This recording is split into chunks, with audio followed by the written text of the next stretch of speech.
ขออนุญาตตามน้องวอลเนเทียที่สแตนบายอยู่กับจุดเครื่องเสียงค่ะ เข้าประจำที่ได้เลยนะคะ ขออนุญาตตามน้องวอลเนเทีย2 คนที่เมื่อวานอยู่ที่จุดเครื่องเสียงค่ะสแตนบายได้เลยนะคะ ขอบคุณค่ะ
And we have a lot of activities today. We have a lot of booths for everyone to spend the whole day here at Manampon restaurant.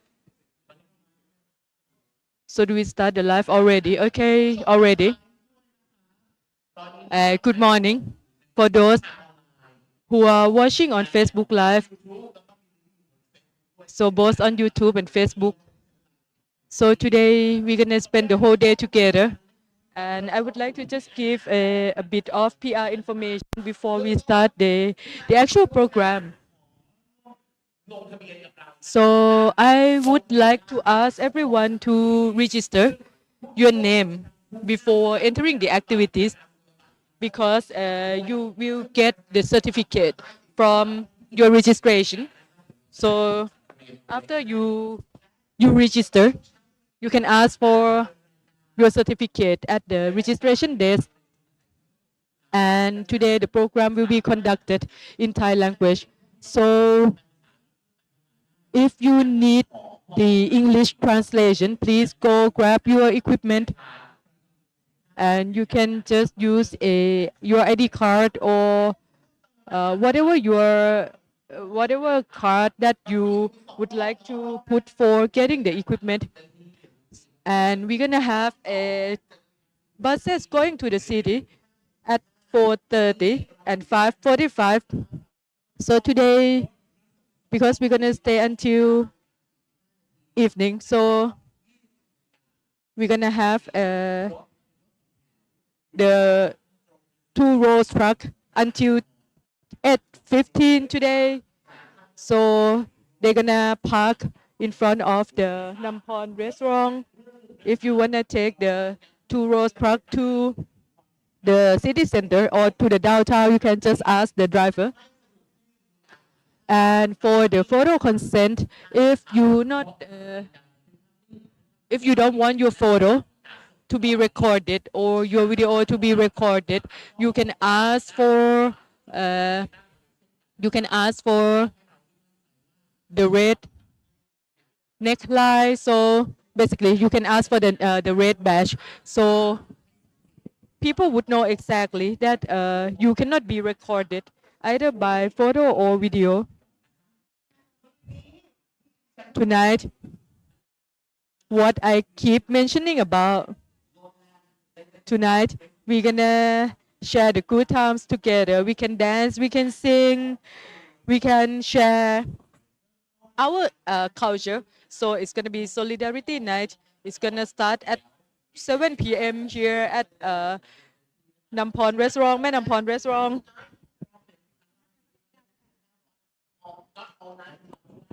So we're not gonna stay here all night, but we're gonna stay here for some time to share our culture, to share our joy, to share our dance, sing, and laugh. So someone someone actually mocked me on Facebook Live, like, okay, the Mel Week cannot really find the MC, so they really have to get me when I didn't take shower just yesterday or just now. If you forgot to return the equipment, I would ask you to return it now because it's very much needed for the team to check it day by day. And today we're gonna have Mekong literature, mystical short story, and VIP 2 at 10:30. They're going to have a Mekong Youth Hackathon session, and they're gonna have also a Mekong bedtime stories session. And what about the speakers for this session? Okay, if you're ready. Okay, I can just keep speaking. So today, it's important because we actually having the booth today. We also have agricultural fair today. So a lot of veggies and seed. So it's basically the market to exchange uh, not only seeds but also seeds of knowledge. And we also share knowledge alongside the seeds that we sharing. And looks like all the speakers are ready.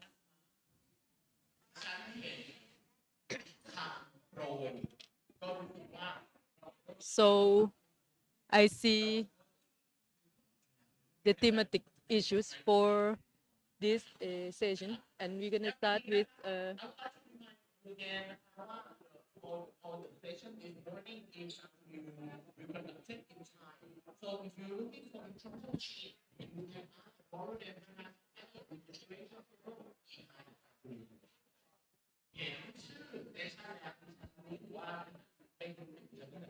when I look at the title of the session, so I know that it's going to be quite rare earth pollution from the rare earth mining. Good morning. As the MC already mentioned, so today, this morning can be a bit kind of heavy, intense, because it's something that is very trendy right now. It's the topic that kind of the most kind of intense at this point. So I'm from Mekong Butterfly, Tirachai. And today, I would like to talk about rare earth, the pollution from rare earth mining in Southeast Asia and supply chain, the world supply chain. So in the past year, so after the big flood last year in the north of Thailand, so we're gonna see that of course the effect of climate change as well as the effect on the pollution from the mining on the other side of the river. So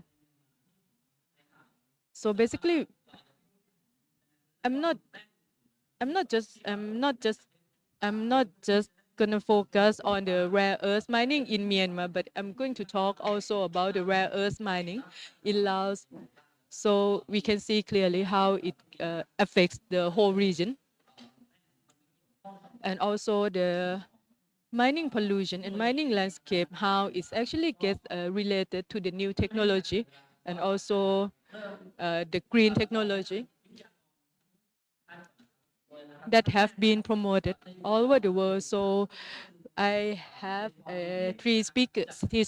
So the first one, Kun Pianporn Ditet from International River. She's going to be with us on Zoom. Please give her a big round of applause. The next speaker, she's from Mekong Freedom, Kun Chanang Amparak. Please give her a big round of applause. The third speaker, she's the lawyer from Earthright International. She's the lawyer who's been following up closely on international human rights lawyer Konkanok Watanapoom. And the last person, okay, this this last speaker is on the way. Thara Buakamsi, former director of Greenpeace Thailand, and also the representative from Climate Connector. And not to waste more time, we will start just now with the first speaker. So we can see how the situation has been going, especially on the rare earth mining in Myanmar. And how 3 or 4 different governments approach this problem and how we're going to tackle also these problems. I would like to invite Kun Pianporn Dite to start.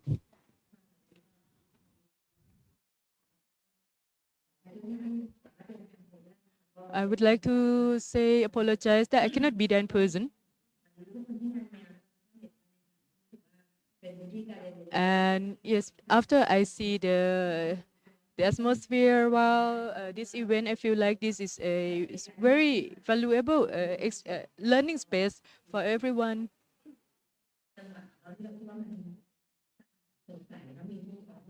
And yeah, many people would just feel like, yes, in Chiang Rai, for example, it's a very clean environment. There are rivers, there are mountains, but somehow it gets polluted to a certain extent.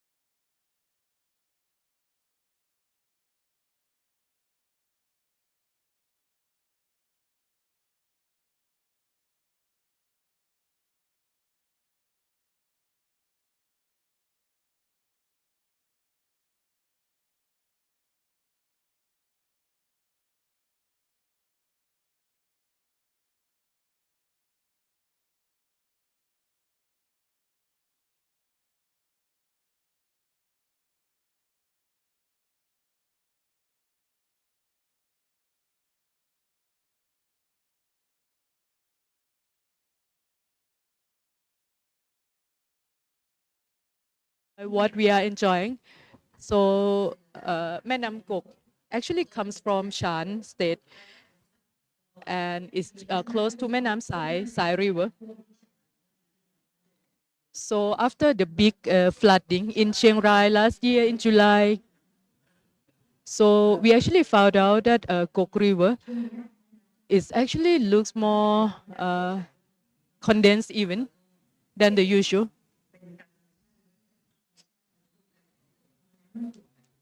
So according to its nature, it's not supposed to be full of sediment or it's not supposed to be this condensed in Kok River.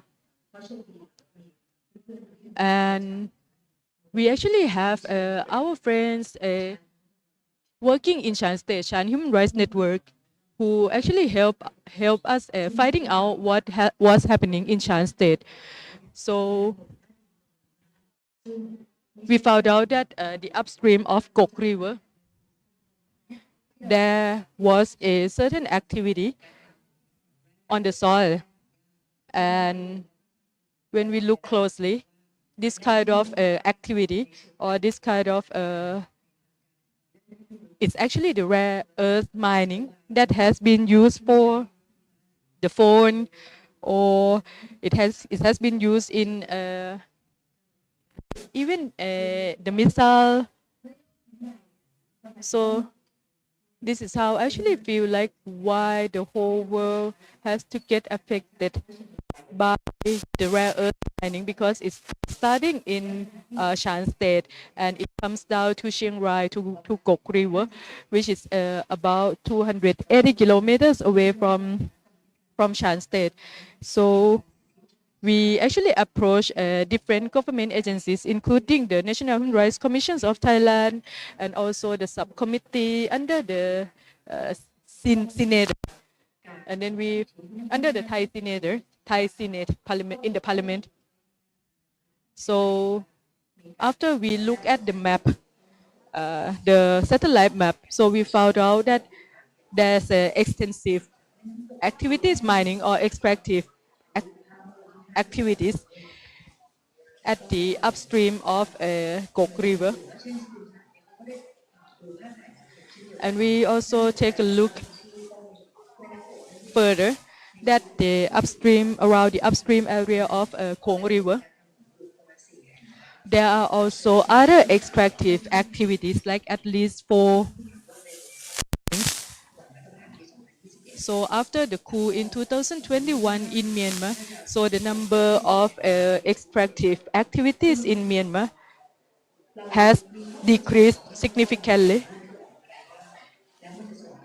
And what we really have to find out is that how it's going to affect the livelihood of downstream people, like in China. So after the mining activities started in China, it has severely affected the ecology system.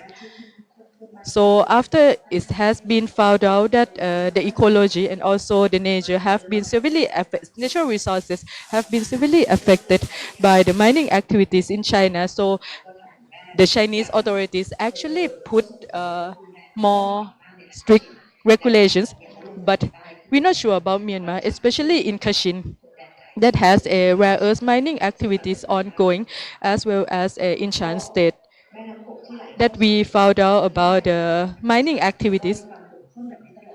So if you look at the river, it looks very condensed, which is strange, which is unusual. So after the villagers uh, filed a complaint or reported to different government agencies in Thailand,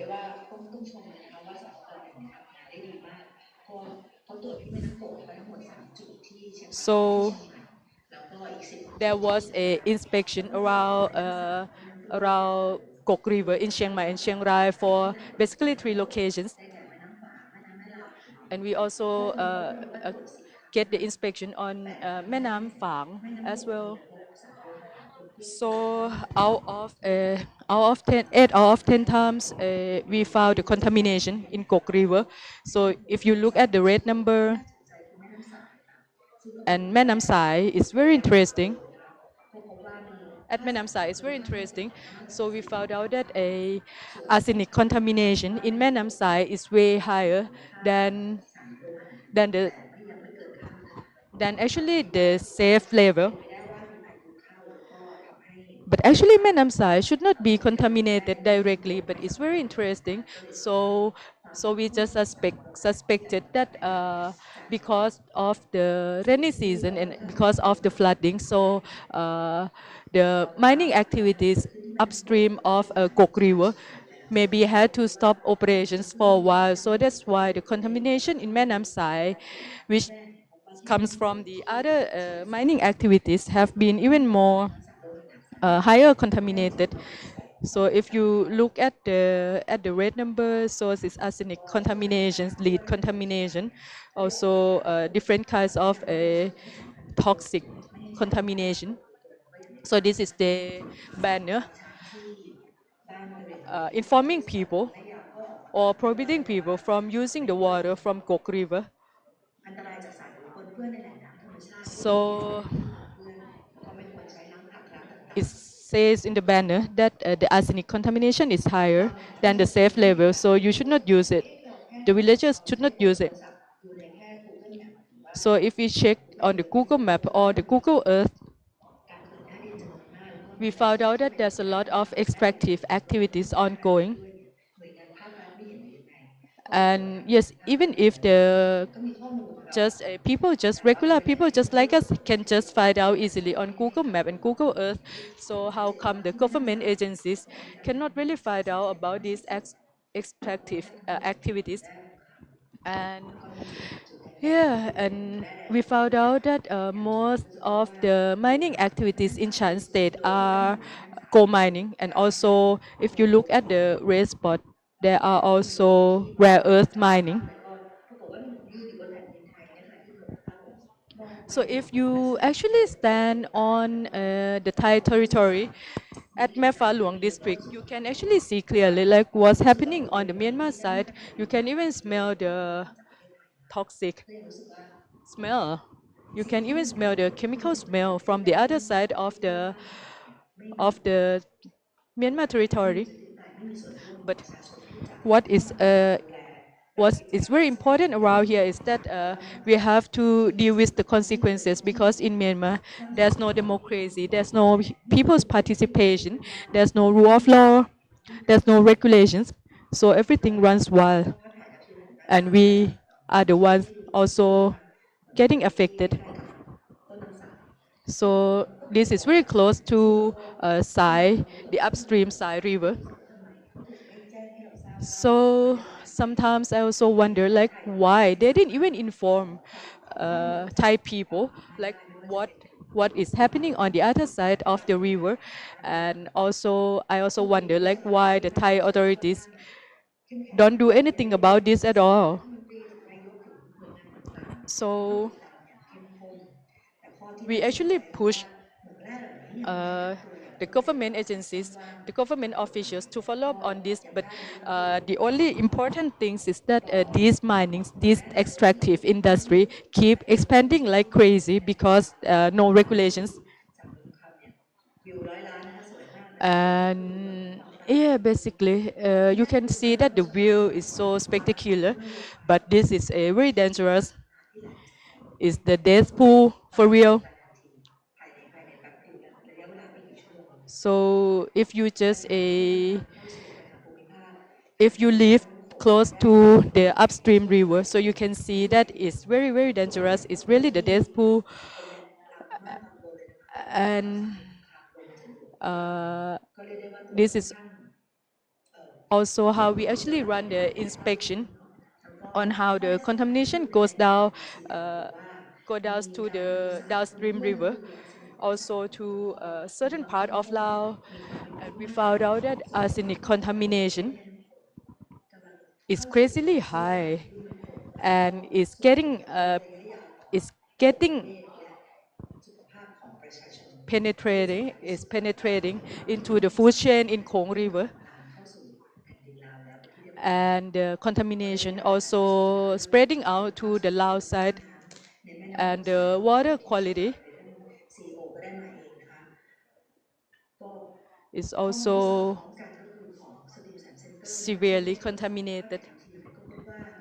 And we found out that not just for the upstream Khong River, but Khong River, Salavin River, and also Irrawaddy, when and where Khong River actually connects to the ocean, is also contaminated. So this could really become the biggest contamination in the humankind history. So what our governments are doing. So if you see the Khong River on the Lao side. So right now the stream is kind of still flowing, even if it's contaminated. But if the Laos government keep building the dam, it's going to block even further the stream of the river.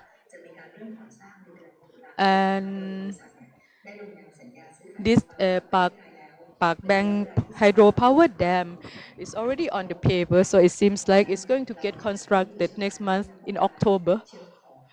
So people who lives in Chiang Rai, Chiang Khong, people who actually use the water supply from Khong River. So this will become basically the big dam, and it's going to uh, collect even more contamination or contaminated sediment, and this will severely affect both human health as well as the ecology system. And the next point will be presented by Kuntara Buakamsi. So basically, a UN guidance for action on critical energy transition minerals. They already have a main core seven main core principles, seven core principles. So the first one, the first principle is that human rights must be at the core of all mineral value chains. And the second one is that we have to give the integrity to the planet, and also environment and biodiversity must be safeguarded. So the clean earth, clean water are really about our future. So this is just a briefly for this is a brief presentation on my part. So thank you very much, Kun Pai, to show us kind of the big picture, how it's related between the increasing extractive activities on Myanmar side, as well as the effect downstream, and also the global supply chain on the rare earth mining. So the Kun Pai shows us the linkage between all these three different issues: extractive industry in Myanmar, uh, the global supply chain on rare earth, and also the effects on human health, as well as to the nature and also ecology. And this also going to affect the food security and food chain in the future. So this can be even worse in the future. How can we going to stop all this disastrous phenomena? Next, we would like to hear from Miss Shanang from TMB, the Mekong Butterfly. Thank you very much. Thank you, Pai, Miss Pianpon detailed very much. Actually, Pai, she explains many details already, so now I feel much relief on less work. According to sharing from Miss Pianpon, in the past 20 years, the trends happening in Myanmar and in Laos to fit with the need for the green economy. It means the projects have been seeking to dig those minerals to support the EV engines and etc. I would like to remind all of you about the news in the past that it was happening in Vietnam Cam River, that the truck that transport that chemicals got the accident, and that polluted chemicals kind of polluted the accident, that the truck just kind of collapsed, just dropped, just got the accident just on transportation, and just dropped to the slide, just fall to the slide. It really reflects the situation of lower under the kind of under the standard of operation.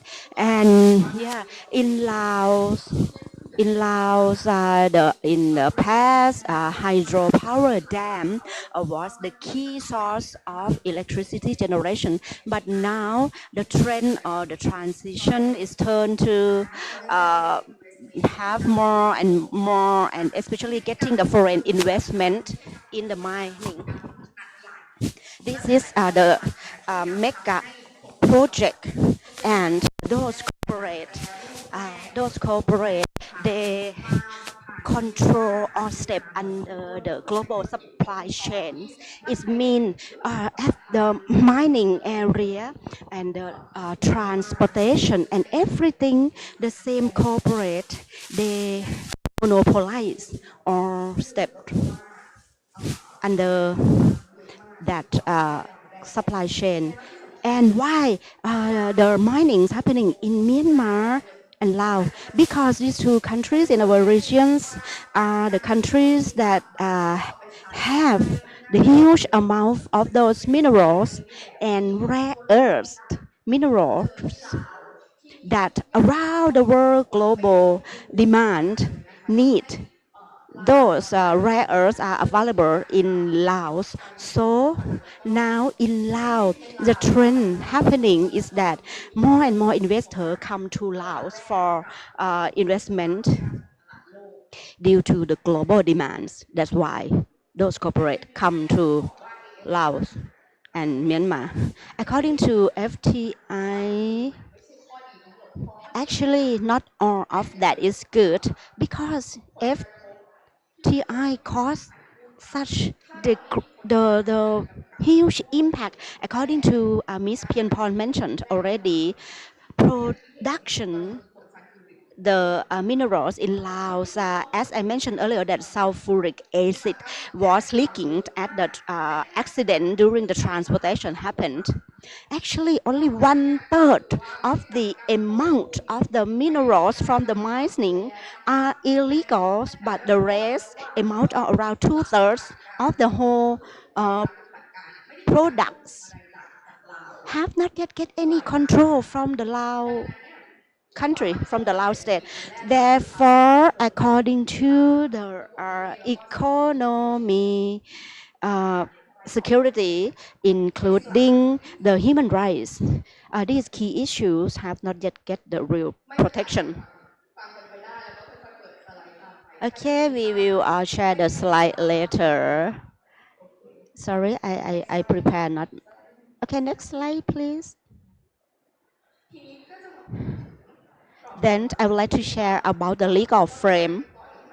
Why they let this such current situation happening and violate community rights and violate human rights. Okay, I try to interpret best, even it's very challenging and difficult issue because about the legal frame, it is very hard, it is very challenging issue in the overview of the mining in Laos, the rare earth minerals.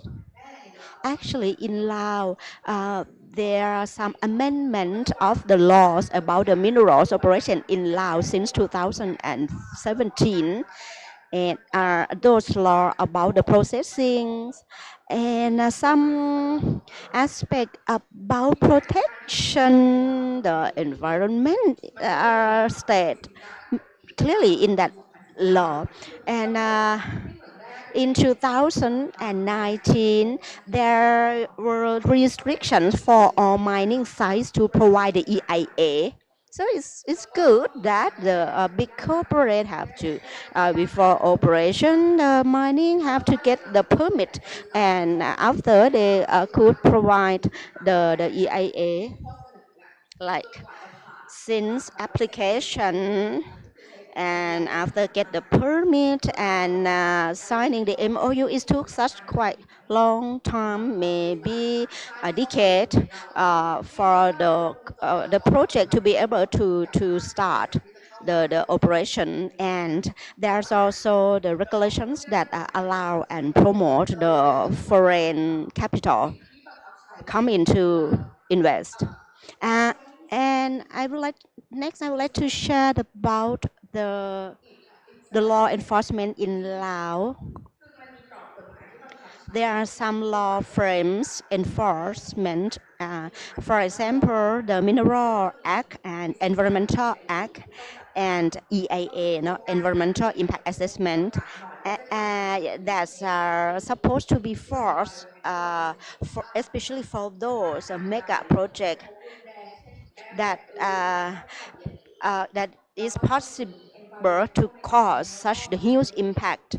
And under that whole circle of monitoring, they also need to get the permit about the environment as well. The key question is whether that mega project of mining can really apply along with those regulations and the laws. The answer is not. And the challenges are like we are lacking of the experts who can really do the monitoring and to monitor whether the EIA was produced correctly. Yeah, the big challenge is lacking of the experts and for monitoring, and also we don't have the enough knowledge and information about the uh, the the the soils, the lands. And the next challenge is also about the complicated steps. It's so that's why many company they did not apply according to the legal procedure due to that the procedures is very difficult and not easy, not convenient for them to access the process. So they just do without getting the formal permits. These are includes our side challenge as well. Even so far, some corporates they uh, initiate the procedures, they adjust themselves. For example, they enact, for example, kind of their some enactions of the new laws and restrictions to punish with if those corporate cause the huge impacts. Next slide, please. Actually, rare earth minings in Laos have a long list